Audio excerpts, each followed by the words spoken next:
Mae rhan fwyaf ohonyn ni yn cysylltu salad efo'r ha, ond mae posib i chi gael salad blasus mewn unrhyw dymor. Salad hydrefol sgynnai i chi heddiw 'ma, a'r prif gynhwysyn ydy alfalfa. Hwn oedd y stwff oedd Sioned yn dyfu yn gynharach. Mae gennym ni'r cneu cyll, olew avocado, a'r syrup masarn, moron, a'r persli. A'r cam cynta ydy i rostio'r cneu cyll. 45 munud yn y popdy ar y tua 180 gradd, tan bod nhw'n brownio rhyw llosgi rhyw fymryn bach. A rhywbeth arall dwi wedi baratoi o flaen llaw ydy'r moron. Mae hein wedi bod yn berwi mewn chydig bach o ddŵr gynnau, rhyw 2-3 munud, a wedyn mae nhw wedi bod yn rostio am tua chwarter awr ar 180 gradd. Wedi gymysgu efo chydig bach o'r olew avocado a'r syrup masarn. A wedyn mae gennym ni'r alfalfa yn fama, a mae'n bwysig iawn bod chi yn golchi hein yn drylwyr, oherwydd mae 'na sawl achos wedi bod lle mae pobl wedi cael i'w gwenwyno gan y bwyd yma.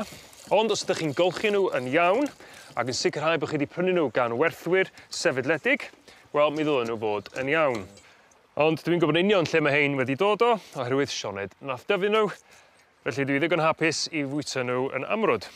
Rwan, fewn ar parsli, cnau, a'r moron. Mae heina'n edrych yn neis iawn. A wedyn, da ni'n barod i ychwanegu yr alfalfa. A'r tyfiant ifanc yna ydi o, felly mae o'n llawn maeth. Mae'n fatha superfood go iawn.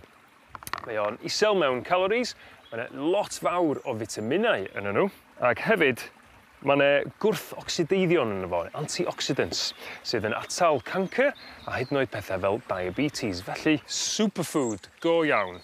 Reit, da ni'n barod i symud ymlaen i'r dressing, a chwbl da ni angen ydy croen un oren a chydig bach o'r sudd, un llwy fawr o'r olew avocado a 2 lwy de o'r syrup masarn. Cymysgu hwnna. Da ni'n cymysgu'r ddau efo'i gilydd.